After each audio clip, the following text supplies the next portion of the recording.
和牛在日本很出名，但是这种真空低温烤牛肉我还是第一次吃。今天我们就来多吃点肉。这是一家会员制餐厅，每个月的套餐都不一样，也不能点菜，就你进来坐着之后就开始上菜了。一般来说是11道菜，今天的第一道菜是牛尾汤。哇，这种香辣的东西真的很开胃。这里旁边还配了一个小册子，每道菜应该配什么酒都写得清清楚楚。不过我喝不来，那还是算了吧。第二道菜叫爆蛋菲力，这里面搭配的食材就有点多了。加好酱油之后，我们就一口吞吧。这个的口感就很丰富，先是糯口的牛肉，再是芥末和山药的清爽。第三道牛腹肉就很满足了。我觉得和牛还是要吃这种大块的才好吃。老板说这块和牛是通过65度的低温调理过后，配上蛋黄和酱油，最后配上特制的泡菜和牛腿肉搭配而成的。下面这道菜是牛肩肉，是牛身上我最喜欢的一个部位，脂肪比较多，所以口感很醇厚，还可以浇上甜辣酱和柠檬一起吃。感觉和牛还是应该这样吃。不过说回和牛，为什么和牛要用低温调理？我去查了一下，大概就是说和牛的蛋白质在超过62度之后就会开始变硬，低温调理才能保留住和牛最美味的肌酐酸。但是光吃牛肉也吃不饱，还可以再来一碗牛肉拌饭。但是你们知道最夸张的是什么吗？这家店居然可以免费加肉。等一下，我没听错吗？和牛免费加？对不起姐妹们，减肥计划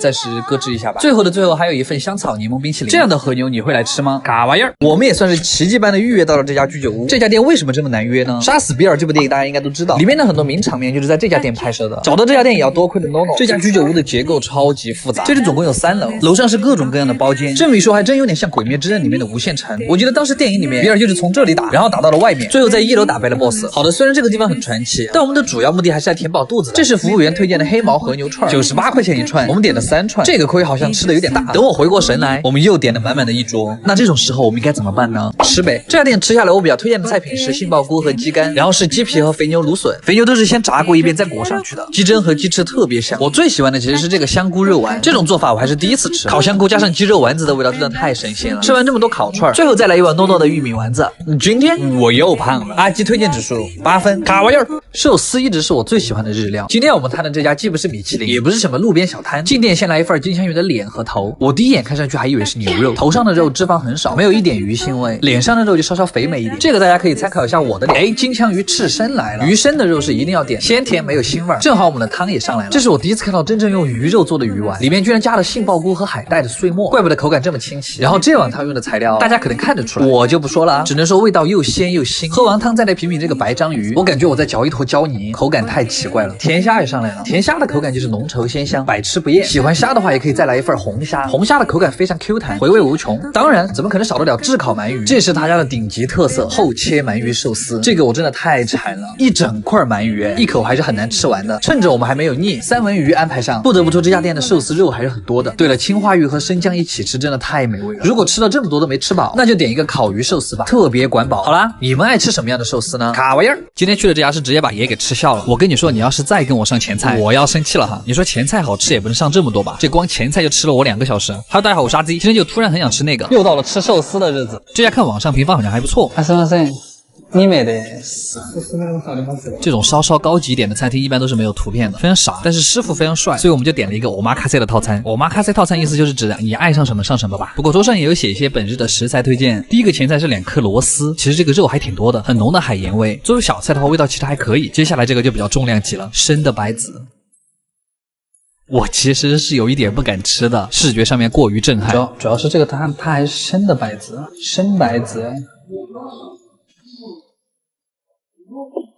就是那个胆固醇的味儿特别重，但是有一说一，它是好吃的，一点点鸡肾的味道，再伴着一点酱料的酸甜，其实我还挺推荐的。接着还是一份长相十分震撼的菜，海胆章鱼丝，就是把海胆炸成酱之后，和生切的章鱼丝混在一块儿，其实就是海胆的味道，还不如直接给我上一份海胆。然后这个是我今天非常非常喜欢的一道菜，甲鱼汤，它端上来特别的香，就那个甲鱼的油都在泛光，而且肉也不少，味道还特别的浓郁，甲鱼皮也还是很 Q 弹的那种。这个菜可以说是今天的极品了。接下来是刺身，一共是6种海鲜，然后里面的这个是紫苏叶的宝宝，吃法的话就是紫苏叶卷一点肉，然后再加一点萝卜丝儿和这个种子，卷起来一口吃的话口感会很丰富。甜虾就是越吃越饿，鲷鱼和金枪鱼就不用说了，厚切的真爽。里面我最喜欢的是青花鱼，虽然鱼腥味确实很重，但是吃起来巨香，味道特别大。然后又给我们上了一道组合菜，鲍鱼刺身加鳗鱼烧。鲍鱼的话可以蘸一点这个鳗鱼的干，是一种苦茶的香味儿。鳗鱼是烤了之后凉拌的，这个倒不是重点，它下面那个黄瓜引起了我的注意，手工真的可以把黄瓜切成这个样子吗？吃完这个又是一份汤，这个真的是一家寿司店吗？而且这么小一碗汤还重新配了餐具，实属有点夸张了。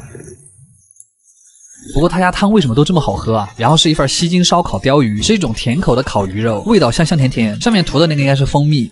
接下来你想不到吧？我们还有前菜，我真的要生气了。茶碗蒸蛋里面是一坨很大的蟹肉。2个小时过去了，我们终于吃到了最后一份前菜——海老味增汤。这碗汤下肚之后，我也已经忘了我今天是来吃什么的了。直到服务员端上来一盘寿司，从未这样期待过寿司。这家店的经营理念是不是先让顾客饿2个小时，这样最后的寿司就显得无比的美味？像那个青花鱼寿司，鱼肉已经把米饭完全包裹住了，蘸一丁点酱油，特别过瘾。海胆寿司还是寿司之王啊！阿基推荐指数8分，卡玩意儿。都说成都是一个非常不相信米其林的城市，那我作为一个成都人告诉你，确实哈。我们一般成都人给外地推荐餐厅，都是一些自己觉得比较好吃的苍蝇馆子。在成都吃这些红油锅底的美食，还是要找藏在老社区的那种店，好吃惨了。那一起来试试看吧，就是看它这些可以往里面加的配菜，还可以加鸡肾，很便宜，什么都想往里加。就是虽然，但是就在他那个打原汤碟的时候，还是真的说一句，然后我成了整个桌里唯一一个用油碟的人。非常逊，他家这个肥肠真的很软糯，因为它里面留了很多那个脂肪，这个应该是先卤过的。你又觉得它处理得很干净，但是它又有原有的那个味道，你们懂吧？那个猪肚超有嚼劲儿，咬起来感觉像是猪肚上面抹了一层面皮，面面的口感。再端着一盘成都蛋炒饭，往嘴巴里面刨，真的好安逸。蛋炒饭是那种焦香焦香的，只要米饭粒粒分明就可以。我第一次在火锅里面吃到鸡肾，它给我带来的冲击就是不亚于提灯，就是爆浆的胆固醇。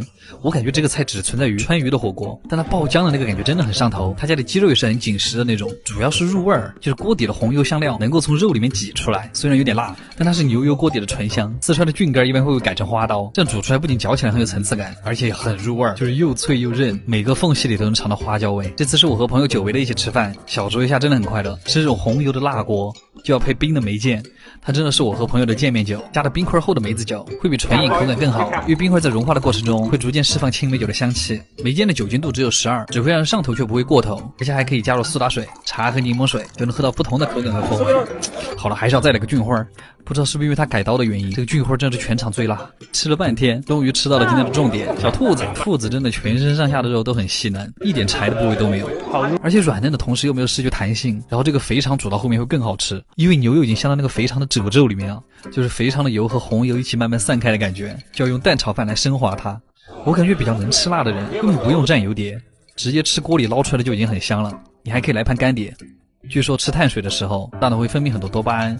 果然碳水是连接大脑的。虽然很久没回家了，但成都的火锅总是带着一种独特的吸引力。除了想念那种麻辣鲜香的味道，其实更想念的是聚会欢乐的氛围。阿基推荐指数8.5分，4个壮汉吃了这么多，还可以，嘎样。132年的鳗鱼店有什么好吃的呀？而且曾经日本身份最高的那个男人钦点御赏的鳗鱼饭，这规格好像是跟街边的鳗鱼店不太一样。它在奈良，这儿真的遍地都是小路，它真的很温顺，好可爱呀！又到了吃鳗鱼的日子。我们去的这个鳗鱼店它很好找，因为这个店外面还有个城墙，这是要干什么？进门就是一种日本贵族宅邸的感觉。脚下这个小石子是防刺客的。他家是创于明治24年，不愧是100年老店。它这个楼的构造之复杂，感觉只有去古都旅游的时候才能看到这种楼。对了，好啦，开始吃饭。一顿完美的鳗鱼饭料理一般都会有非常多的前菜。第一个菜是凉拌鳗鱼哦，就是把烤过的鳗鱼泡在凉水里，然后拌上凉菜，像是兰州牛肉面配的小凉菜，黄瓜会特别的吸水。然后是鳗鱼玉子烧，这个是我最喜欢的鳗鱼做法之一，很像是在吃老式海绵蛋糕的感觉。鳗鱼的味道会进到蛋里面去，就到整个蛋嚼起来都有一种鳗鱼的那个香香的味道。玉子烧的部分就很像女王卷外面那个蛋糕胚，绵绵软软的，很有空气感。鸡蛋那个淡淡的甜味和鳗鱼的腥味融在了一起，真的很开胃。前菜一般还会上一个水煮鳗，就是最没有味道的鳗鱼，它能吃到鳗鱼本身最新鲜的味道。那我提问了，为什么不吃鳗鱼刺身呢？它这个水煮鳗吃起来很像一坨肥肉，蘸一点132年前的老陈醋，还是要加点紫苏啊。下一个菜是很常见的鳗鱼干，鳗鱼干是鳗鱼的内脏里面最好吃的。鳗鱼干的口感其实很接近鸡心，又滑又弹。第一次吃它可能会觉得有点点苦，